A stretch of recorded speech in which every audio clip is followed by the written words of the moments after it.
support conversations are one of the most essential parts of Fire Emblem, acting as a fantastic way to build bonds between units and explore different aspects about each character, revealing more of their backstories and the relationships they have between other members of the team. However, it wasn't until Fire Emblem Awakening where they took center stage above everything else, thanks to the inclusion of the avatar Robin. While not the first player-made character, Robin was a huge part of Awakening and a unit who could support with everyone, thus creating history and becoming its very own subgenre of waifu emblem. Through Robin, players were given the opportunity to form ties with the entire cast and experience a plethora of supports, so deciding on the 15 best is quite the ordeal. However, we've narrowed down what we consider the ultimate examples of waifu material, and no, you don't mishear me, I specifically said we. From now on, I live only for you. And as you may have noticed, I'm the fiercely loyal type. And now that that is out of the way, we have all Robin supports unlocked. Greetings everyone, Justin Konovich here. And by the grace of Naga, I love Fire Emblem. The more I play these fantastic games, the more I fall in love with this franchise. Oh Camilla statue, one day you will be mine. But you know, something just doesn't feel right here. I'll say, that Camilla figurine should be mine! No, it's not that, it's just me being live action and me talking to your portrait, it just feels a little odd. Don't worry, I think I have a solution. Better? Much better. Wonderful. So, are you ready to take on this talkative tactician? Oh, you bet I am, Blazing Knight. But just to be clear, this is merely our opinions, so feel free to disagree. Yes, and please remember that these rankings were something we both decided on, but at the end of the day, they're all great conversations. Plus, we'll be taking into account every single one of Robin's supports, so spoiler warning for those who haven't played Awakening. And with all that cleared up, let's get straight into it and demonstrate that the key to victory lies within. I'm right behind you, buddy. After all, those scales aren't gonna tip themselves.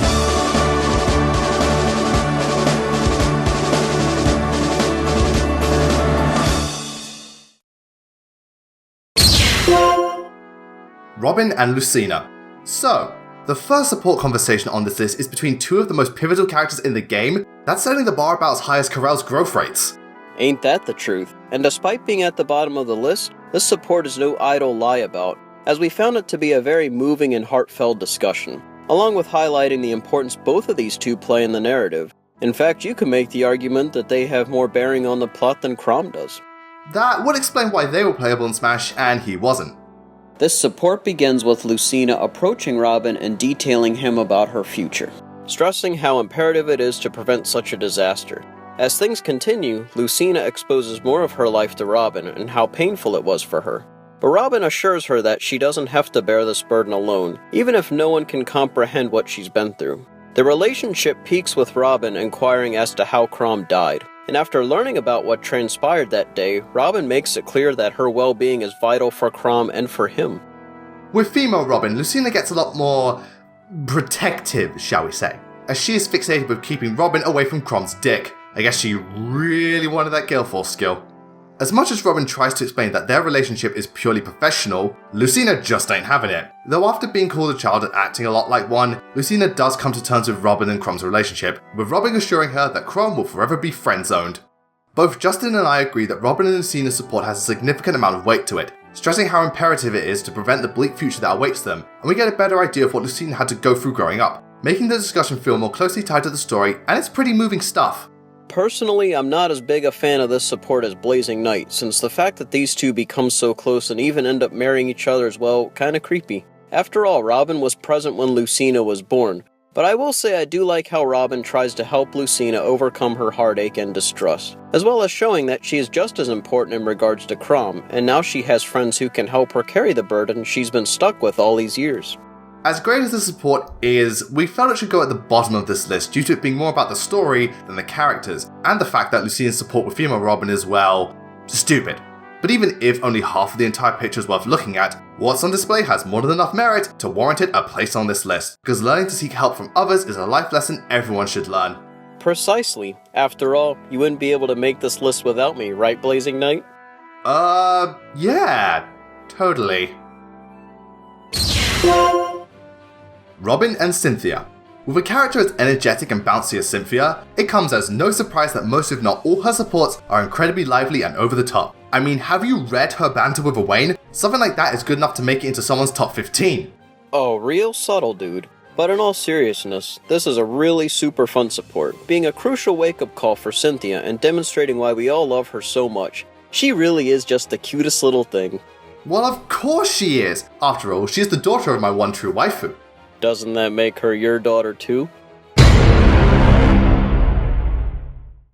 Cynthia's support initiates just the way you'd expect, charging headfirst into battle like a true hero, only to fly right into a swamp along with the rest of her team despite Robin's warning. Later that day, Robin sees that Cynthia is still upset about the situation, as she feels that she should set an example for everyone and to be their protector. To which Robin rebukes that while it is admirable, it is not the best approach to the situation and reminds her that she's part of a team. In the ace support, it seems Cynthia took this to heart, based on how impressed Robin was with her performance, and the female support chain is largely the same. However, this time Robin elucidates that her chivalrous attitude does not bode well when on the battlefield, as the enemy is not nearly as honourable as she is and will exploit that, acting as a harsh but much needed reality check. We feel what makes this support so good is how polar opposite these characters are. Robin is collected and level-headed, whereas Cynthia is a hothead who rushes into things, and I think the way these two work off each other is excellent. Seeing Robin trying to keep up with Cynthia's antics is pretty amusing stuff, and watching Cynthia get so carried away with being a hero only to have it backfire made for some of the most interesting and entertaining exchanges in the game, and that's saying a lot considering these characters exist. Well, as hilarious as it may be, this support actually does get quite emotional towards the end, and in her support with female Robin, her eyes are open to the reality of war and how her ideals, while very endearing, will be her downfall. This acts as a massive source of enlightenment for Cynthia, and though she does have to accept that her way of thinking is far too optimistic, her heart was always in the right place. I guess misguided is the most appropriate word, but she learns to find a compromise between the two, the same way BLAZINGKNIGHT and I came to compromise about putting her at the number 14 spot. Though I still think she should have been much higher. Yes, well, we can't always get what we want. Robin and Walhart. It's not uncommon for enemies to become allies in Fire Emblem, but it is very rare to see major antagonists join your causes. And in Awakening, almost all of them did in the last couple of paralogs, despite the fact that they should be, I don't know, dead? I guess that's what they call a complete 180. No, that's what they call bullshit. Well, regardless of how much sense it makes, it did lead to some interesting support that explored more about each of these characters, and we agree that Walhart's was the most remarkable, bringing into question various ideals and differing worldviews that makes for one of the most intriguing conversations in Awakening. Talking to a man like Walhart isn't easy, and Robin certainly has a difficult time breaking the ice, though once the subject of military matters arises, things get much more lively from here on out.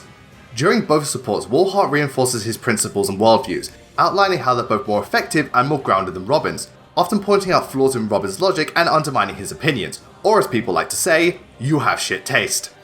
Robin openly admits that what both he and Crom hope to achieve is wishful thinking, and there is much merit to Walhart's reasoning. But over time, Robin is able to convince Walhart of trying to look at the situation differently and to be open to new ideas that contrast his own. Well, that's certainly a lot deeper than what we're used to in Awakening. Honestly, I find it so damn refreshing. The support is able to add a sense of realism and moral grace synonymous with Fire Emblem, as some of Walhart's observations are actually quite understandable and very interesting. The support puts a new perspective on the situation. I like that though Walhart has made some very bad decisions in the past, he's not quite as evil as we once thought, and he clearly shows both remorse and enlightenment. Also, despite how firmly his beliefs are, Robin is able to convince him that failure isn't a bad thing and can lead to something better. I must admit, I've never been happier to see Walhart fail, since thanks to it we were able to experience one of the most thought-provoking conversations in Awakening, and a chance for one of the worst Fire Emblem villains to shine in a brand new light. I guess miracles really do happen. Robin and Qiao. Being passionate about the things you love is wonderful, but going overboard and not knowing when to shut up can be really overbearing and get under people's skin. Doesn't seem to bother you considering how much you like Camilla, even though she never stops talking about Corrin. Hey, I have my reasons for liking her. Yeah, all two of them. Anyway, getting back on track, this idea of going a bit too far is pretty much the entire basis of Qiao and Robin's support. signifying how much she loves what she does and why it's so important to her, along with learning when to let go of her enthusiasm and how it benefits her in the long run. You mean the same way something can seem great at first, but when you take a step back and look at it again, it's not as good as you thought it was? Or, as I like to call it, the Dragon Ball Z effect. So when the support begins, Qiao approaches Robin demanding that he spar with her. And though Robin is against the idea from the start, eventually he decides to accept her challenge. Though I think Qiao is at a severe disadvantage, after all, that resistance stat ain't doing you any favors. After getting her arse whooped multiple times, Robin points out the flaws in Qiao's technique and how she was easily bested, giving her something to think about, and this comes full circle in the A support, where it's thanks to Robin's advice that Qiao was able to survive a fatal battle. And she comes to the realization that her narrow-minded way of thinking will get her killed if she continues this way. When concerning female Robin, Qiao instead talks relentlessly about her armor, all the different aspects of it and why she admires it so, to which Robin tries her best to stay invested, but ultimately cannot keep up the charade. However, she can't help but admire Qiao's passion for this sort of thing, and learns that the reason Qiao cares for it so much was that armor was the only thing that protected her in the apocalyptic future she grew up in.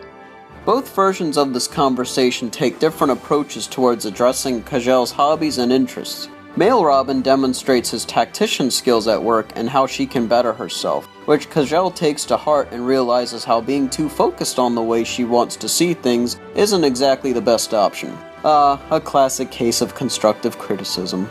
Female Robin isn't so much about acting as a tactician, but rather as a friend. She's more than willing to let Qiao express all the love she has for armor, and tries her best to remain interested, which just shows how caring Robin can be. Plus, this is probably the most dynamic Qiao's ever been.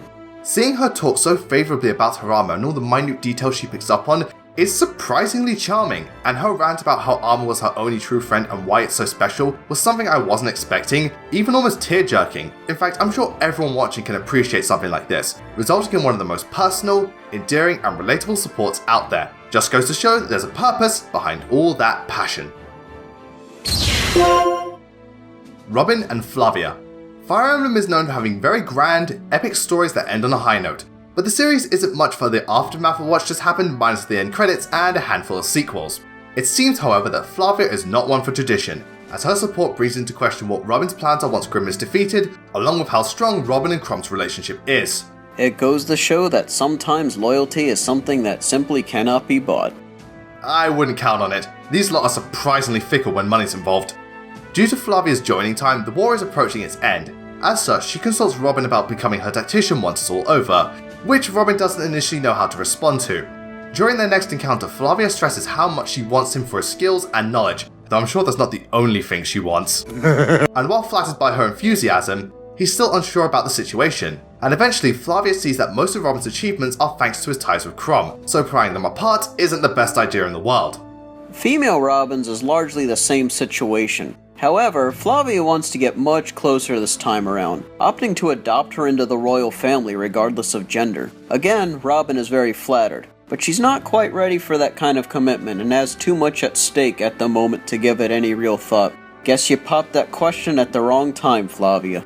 Flavia is probably one of the most interesting supports with Robin, at least in our opinion. Robin has always been quite the cryptic character, so bringing into question his future prospects is very clever, and gives Robin something to contemplate over. A lot of the support does focus on how great of a tactician Robin is, as if his dick wasn't being sucked enough already, but it does at the same time emphasize his bonds with Crom. This is also where we see Robin stepping outside his comfort zone and considering working for someone else, which we felt made Robin come off as more of an independent and standalone character. And this is far more apparent in the female support as Flavia becomes much friendlier towards Robin, and even wants her to join the royal family as an adopted sister. Man, Flavia is deadly serious about this, isn't she? She most certainly is. I mean, who wouldn't want one of the strongest awakening units on their team? Well, regardless of how bad she wants Robin, their support is simply delightful, and goes to show that loyalty is something that truly just has to be earned. After all, Fire Emblem isn't the type of series to have characters that will join over something as trivial as sweets. Oh, you'll be surprised. Robin and LoneQ. LoneQ has never been much for conversation, especially if he's within the vicinity of a vagina. But that's one of the things I love about him, and seeing him get so flustered around females made for some of my favorite supports in the game. This one in particular being possibly one of the most playful and comical, along with one of my favorite confessions in the entirety of Awakening. Oh, most certainly. I imagine opening up your heart in the hopes of happiness can be quite, vexing. Regardless of gender, both Robin's supports start the same, sparring with LoneQ to become stronger. Male Robin goes down a more traditional route of discussing their ideas of true strength, as well as goals they set for themselves. However, female Robin decides to take a far more unorthodox approach, by throwing figs at him. Was that another one of the DLC items? I swear, all that's missing is the kitchen sink. Now that would have made for a hilarious support. Though LoneQ's otherwise baffled by Robin's actions, he ends up finding them rather amusing and feels far more comfortable around her compared to any other woman, showing that there's a method to her madness. I think it's pretty obvious that this conversation is trying to be funny, and for the most part it is. I'm not used to seeing Robin act this silly, and it's actually kinda cute, giving her more charm and personality. Plus LoneQ is surprisingly talkative in this support, and despite his handicap, the way he gets over his phobia feels all the more natural, making the love and friendship between the two seem very genuine. I really do love how playful Robin is with LoneQ, and I thought it was a very clever approach in trying to get him to open up to her. Male Robin is far more typical in regards to LoneQ support, but still pretty good, and gives off an essence of admiration and respect. However, once Robin goes Rule 63, the interaction gains a ton of charisma and heart, which we adore, and makes for one of the best weapons in Robin's arsenal. Who knew figs could have such an impact on people? Maybe we should add that to the weapon triangle. You know what? I like that idea. Perhaps I'll call Fire Emblem Switch Fire Emblem Figs. Robin and Severa. It's one thing to enjoy a support conversation between characters you like. It's something else entirely to enjoy support from characters you don't like. Case in point, we have Severa, or Tsundere bitch as I like to call her. Though I don't like her in Awakening, I will freely admit that she has some damn good support conversations, this one being one of our personal favourites, bringing into question the morality of war and the price of victory, as well as some personal issues Severa has to deal with. The mother? The mother. As is typical of Severa, she addresses Robin in a very abrupt manner and feels the need to immediately criticize him, because apparently a simple hello is too much to ask of this girl. Well, her attitude isn't completely unwarranted, as she questions Robin's decision not to capitalize on the enemy's weaknesses. However, Robin points out the repercussions that would occur were they to pursue, though he's more welcome for Severa to come up with her own ideas, and she does. After putting forth her proposal, Robin is overall impressed with her suggestion, but shows the cracks in her plan and how it is not the best course of action, which Severa doesn't take too well, but Robin reassures her that she was on the right track. With regards to female Robin, this time Severa calls her out for focusing on the army's morale rather than battle plans. Robin, however, makes it clear why morale is so important, causing Severa to see the essence of her mother within Robin and become triggered faster than you can say Fire Emblem Warriors.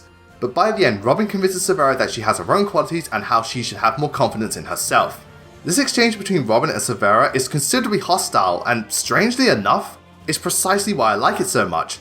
The argument these two have feels like a very genuine and heated discussion, exhibiting how each of their mindsets work and the way they approach the situation. However, neither of them are completely right or wrong, rather it's simply a clash of principles, both of which are addressed and challenged throughout the support. Precisely. I really admired how not only did Severa come up with her own ideas, but also how Robin is able to illustrate to Severa that combat is so much more than just rushing in with your strongest units and hoping for a victory. Granted, this doesn't really apply to Ryoma, but the point Robin makes about considering every possible scenario shows that Severa has much to learn, but still plenty of talent. With female Robin, she continues to endorse Severa in order to lift her spirits, even if she doesn't want to admit it. Well, no matter how reluctant she may be to divulge her own strengths, I'll gladly acknowledge them whenever possible, and this support is one of the best things Severa has going for her. Robin and Shush. Women knights in Fire Emblem are usually quite close to their mount. Heck, sometimes they have supports that focus on their relationship, something Shush can undoubtedly attest to, as her support with Robin really likes to get Minerva involved, culminating in one of the oddest, yet at the same time fascinating supports in the game. I've always said that dragons make everything better. But Minerva's a wyvern, not a dragon. Yes, and the sniper from TF2 hails from New Zealand, not Australia, but no one else picks up on that detail. So get this. The support begins with Shush talking to Robin about Minerva. I know, right, big shock. More specifically, she's trying to find a mate for Minerva and wants to know if Robin can help in any way possible. Hey now Shush, don't give Robin any ideas! Despite his best efforts, Robin can't seem to find the right partner for Minerva, and Sergei instructs him on what to look for in a wyvern, eventually resulting in Robin finding a match that seems to be to Minerva's taste, at which point Sergei becomes delighted and considers Robin's actions a historical event, going as far as to suggest that he start a wyvern dating service. And actually, I think there's an app for that. Okay, I'm gonna let you take the reins of this one, Justin, since you really enjoyed the support. You bet I did. Let me just start by saying I love Sergei. She is sweet, kind, and down to earth, along with her gargantuan love for animals, and the support highlights the unbelievable affection she has for Minerva and wyverns as a whole, being able to point out all the different features that are considered attractive, and the ability to read Minerva's body language so easily. It's not something you see often in Fire Emblem, and I find it incredibly refreshing. Plus, Robin's reactions to Minerva and Sergei's relationship is priceless. There's something oddly captivating about how much detail this support goes into wyvern physiology, giving additional insight into a somewhat minor aspect of the franchise. It's also nice to see just how far Robin is willing to go to help out a friend, underlining how selfless and considerate Robin is, all of which combine into a support unlike any other, and one of our favourites in the game. I swear, if I wasn't so fond of the Knight class, I'd be a wyvern rider any day. Speaking of which, why do you love the Knight class so much? Because even the worst of us can perform miracles. Robin and Maribel. I've gone on record saying that Maribel is a character I could not stand at first, but I grew to really like her after experiencing her supports. This one in particular being a shining example as to why, exhibiting just how understanding she can be, as well as the lengths she would go to in order to bridge the gap that divides the different classes. Wow, she's got to be the nicest noble in Fire Emblem. Well, I wouldn't go that far.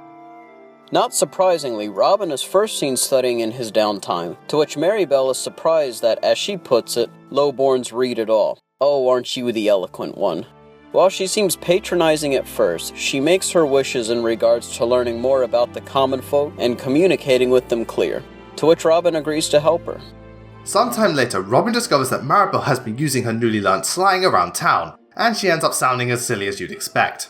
After seeing this display of courage, however, Robin decides to learn more about the upper class from Maribel and hope that they can both one day bridge the gap that divides people like them. Both Blazing Knight and I found this to be such a sincere and incredibly funny conversation. Seeing just how hard Maribel tries to understand and be more in touch with the common folk is awfully endearing of her. But when she starts using slang around Robin, it's pretty damn hilarious to witness. It's a classic case of bad English. Instead of a bitch.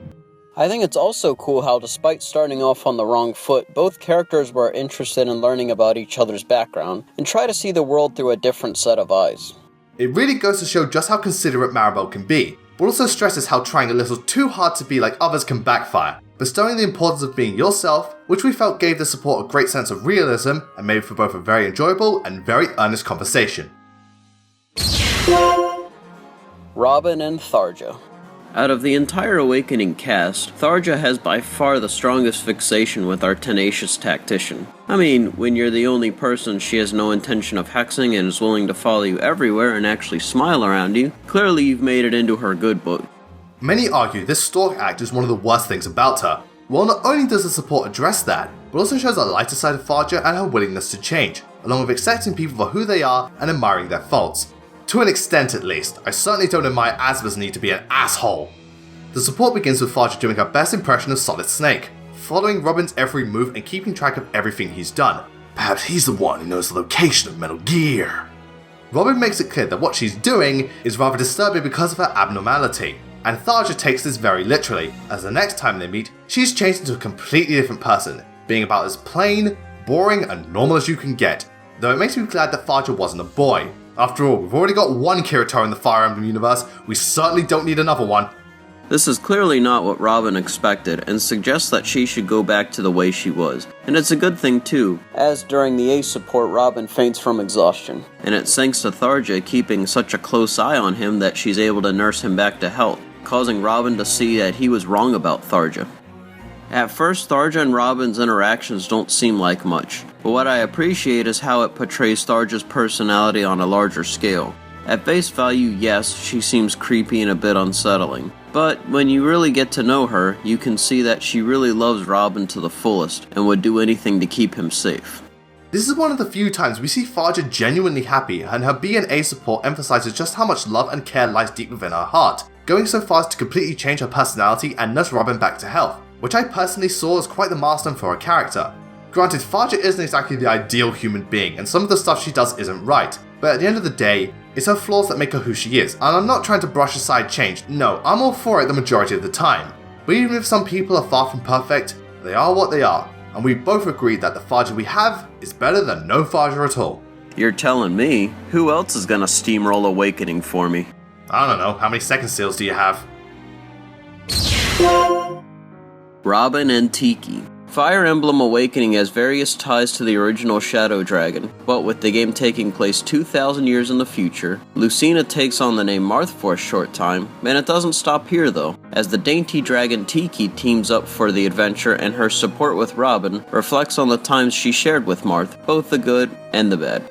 Tiki decides to take the initiative by staring at Robin intently, as she sees the essence of Marth present within him, and she becomes both nostalgic and remorseful. When they next meet, Robin asks why she saw Marth in him and not Crom, to which Tiki explains that it's Robin's kind heart and wisdom that parallels Marth, even going as far as calling him Marmar. Mama? Oh man, the Hero King just lost all ounces of respect from me. By the end, Robin assures Tiki that he's fine with the comparisons, and actually starts to enjoy it. And when addressing Robin of a different gender, Tiki spends most of her time asleep. Yeah, I'm with you on that one, Tiki. The tail end of Awakening can get pretty boring, but it's here where Tiki starts to sleep talk about her past and the events surrounding Shadow Dragon, giving Robin insight into some of the most fascinating and disturbing parts of the game. Tiki's support for the most part acts as a way to enlighten the player about the events that took place in Shadow Dragon and what she experienced, but it's also quite the endearing conversation. I always thought talking to Robin about Marth gave the game an extra layer of depth and added more to the lore of this world, along with the fact that Tiki has seen so many people come and go in her life, so being able to find solace in and go as far as to love Robin knowing that he will pass in time like Marth did, makes for both a very tragic but at the same time very enriching relationship. Very true, that was quite the mix of emotions throughout, especially concerning female Robin, as this support is mostly played up for laughs. However, more of Tiki's backstory is revealed and exposes some of the darkest aspects of her life. But either way, both supports are very strong and are a wonderful way to welcome back a friend from our time long ago. Yeah, and she's not the only one, just look at all the classic characters you can recruit. Ah, the wonders of DLC. Robin and Siri. I find that visiting new places and experiencing different cultures is one of the best aspects of life. Heck, I've already been to 6 different countries. Fire Emblem games are no stranger to this notion, and it shines through with Robin and Sari's support, conveying the significance of learning about new worlds and ways of life, as well as using it to form a strong friendship and build a better world. Nora and Hoshido could learn a lot from you two. Due to Robin's natural curiosity, this support starts off with Robin inquiring as to what Sari's armor is, and after giving Robin a crash course on it, as well as other aspects of her culture, Robin is eager to learn more. From there, the support mostly boils down to Siri explaining different aspects of her culture and how it contrasts to the lifestyles of Elise. In fact, all this talking makes Siri nostalgic for her homeland, and having Robin be so happy to hear about it is the greatest reward she could ever receive. It's unfortunate Siri does not have more support conversations, as we only learn a portion of her entire story, but for what we got, I really liked it, and I think Robin learning more about where she came from not only allowed for further world building and backstory, but also a strong catalyst for their relationship to evolve. Robin and Sari's discussion is arguably one of the most realistic and believable in Awakening, at least in our opinion, since bonding over different aspects of one's culture is commonplace in society. And here I think it works especially well, since they're pretty much the outsiders of the group and the way in which their affiliation plays out makes perfect sense. One very clever attention to detail is how Siri would talk about different aspects of her culture depending on what gender Robin was, which I thought was a very nice touch, and the support also got bonus points from BLAZINGKNIGHT due to it having a more personal connection with him. I'm practically enamored with experiencing different cultures and traveling to other countries, so Robin's excitement at the prospects of this essentially reflects my own, making it easy for me to relate to what's going on and effectively become one of the most exceptional and down-to-earth supports in the game. Ain't nothing like a classic case of cultural bonding. Robin and Olivia. Despite being incredibly shy, Olivia is still a wonderful dancer and loves to show off her moves whenever possible. Unfortunately, the battlefield really isn't the best place for a dance, and this ties into her supports with Robin, exploring what she hopes to achieve in the future, as well as how important it is to rely on others sometimes, which in Awakening's case, is all the time. Oh, come on, dude, isn't that a bit of an exaggeration? Have you tried beating this game without using pair up? That's the real lunatic mode. As with any male she interacts with, Olivia initially freaks out when Robin approaches her. However, she quickly calms down and Robin inquires as to what the large bag she has is for, to which she clarifies it's all part of her savings. Later, Robin decides that he wants to know what all the money is for, and Olivia explains that she's saving up for a theater and hopes to one day perform to the public. Robin seems to like this idea, and he is eager to help her dream come true. Eventually, they do finish the theatre, and it's as magnificent as they hoped. However, it's only a model-sized one, a theatre for ants if you will. And though slightly discouraged, Olivia remarks how much fun it was to work on this together, and remains hopeful that one day, her dream will come true. So what's there to like about this support? Well, a lot actually. For starters, Olivia is just so adorable that I pretty much like all of her supports, and for someone who has a fear of men, she seems to be strangely comfortable around Robin, which made the dialogue feel a lot less involuntary, and I loved how they had to work together to accomplish their goals. You pretty much took the words right out of my mouth. I'll admit I don't think the support is extra special or anything, but there's a ton of heart here, and seeing Olivia have such determination is exceedingly sweet. Additionally, Olivia is also far more talkative, and I really enjoyed seeing this side of her. Plus, Robin's involvement embodies the idea of allowing others to help achieve your dream, and how sometimes that's the best option. I mean, heck, we're doing it right now. Although far from the deepest or most intriguing support out there, Robin and Olivia's liaison carries a lot of sentiment with it, and just how important it is to hold on to your dreams, and let people in on them, because one day they will come true. After all, Lynn did make it into Warriors.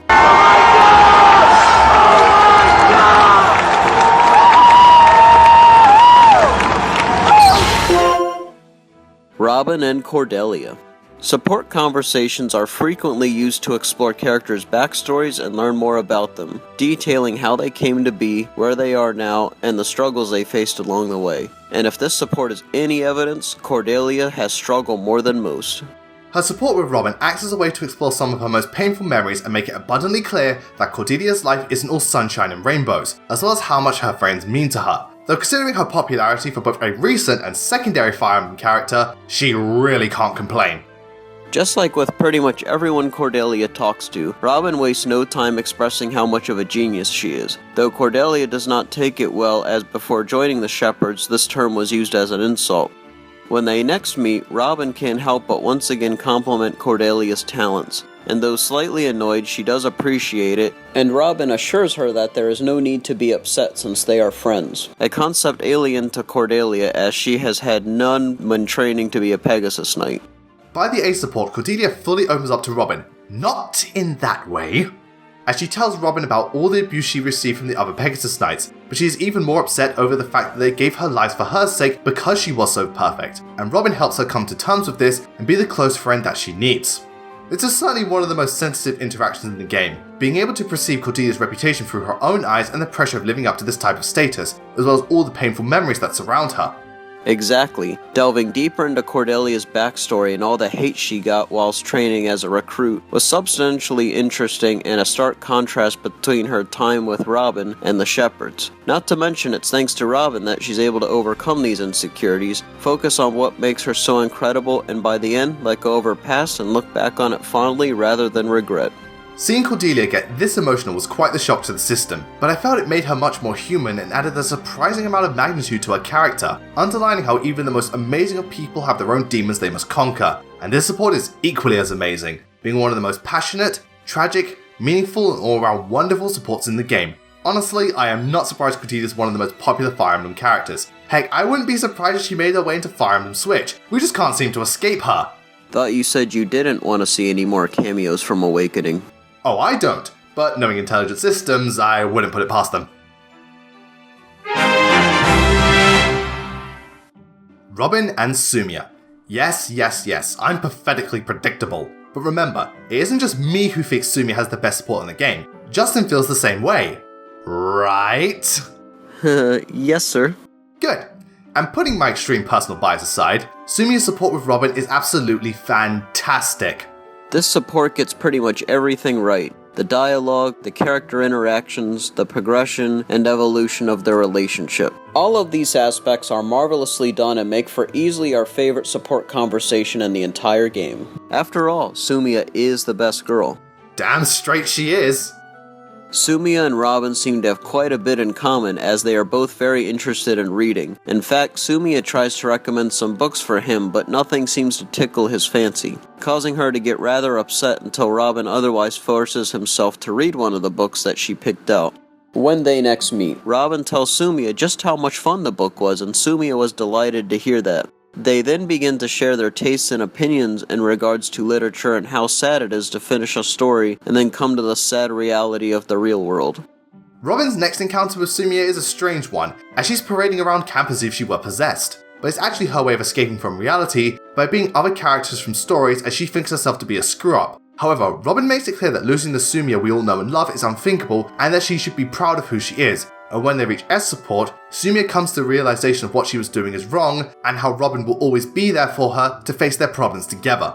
Honestly, I don't know where to begin with the support, so I'll let Justin take the lead on this one. Well, Soumya is very much like the girl next door. Sweet, innocent, and just oh so lovable. The entire premise of their support chain is incredibly simple but so brilliantly clever, as both Robin and Soumya share an interest in literature and is a perfect starting point for the two to have common ground on to get to know each other. As the support advances, they share more of their personal feelings towards books and how the stories they read reflect on their lives, making it one of the most natural and believable supports in the game. The support also serves as a good amount of character development for these two, since Robin learns the value of trying new things and how they can surprise you, even if it's stuff he's not keen on at first, and Soumya has a brilliant arc about her love for books and being a form of escapism, but realizing that relying on them too much isn't healthy and that she shouldn't hide who she really is. This is all well and good, and certainly enough to make it a candidate for the #1 spot. But what this support has above all the rest, for me at least, is how much of a personal connection I have to it. And something tells me we're taking a ride on the feels train. Better get out the handkerchief. I've made it no secret how much I love Soumya, and she's one of my favourite characters in the entirety of Fire Emblem. A major component of that being how this support reflected what I was going through at the time. I got Fire Emblem Awakening around the fall of 2013, and at that point I had started my second year in university. And it was hard. Like, really hard. To the point in which I could barely cope with the workload, and whenever I'd make a mistake or get negative feedback, I'd simply ignore it or find a way to escape from reality and overlook all my problems. Very much as Soumya would try to be someone else from her stories because of how much she'd messed up and tried to ignore her mistakes. But once I finally reached that S support, it all became clear. Running away wasn't the answer. Trying to become something you're not doesn't help. Failure is not the end, and seeking help from others is nothing to be ashamed of. And you know what? I did just that. I didn't run away. I listened to criticism and learned from my mistakes. I asked people for help, and in the end, I graduated with flying colours. And it was Soumya who put me on this path and showed me that I wasn't alone. At the end of the day, we both think that Soumya and Robin have one of the strongest supports in the entire game. We find it to be well written, heartfelt, entertaining, realistic, and has great character development, and is just all around wonderful.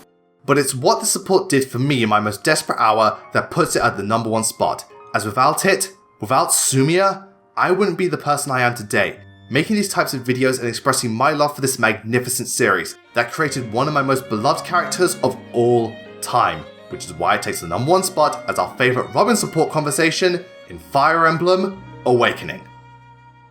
This has been Blazing Knight. And this has been Justin Konovich. We wish you all a great night, take care, and support conversations will forever be an integral part of Fire Emblem and one of the best aspects of the series. And with the arrival of Robin and how the Avatar characters can now support with everyone for better or for worse, it has never been easier to form a deep connection with just about anybody in Fire Emblem. Thank you all for watching today, and we hope you enjoyed the video. Be sure to let us know what you thought in the comments, as well as what your favourite Robin supports are and why, even if it's just because of waifus.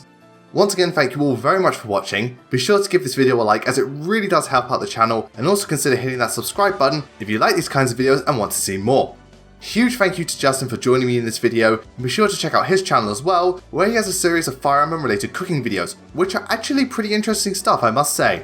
Be sure to follow both of us on Twitter and me on Amino at BLAZINGKNIGHT, and I hope you all have a wonderful day. Anyway, that's it from me. I'll see you all next time.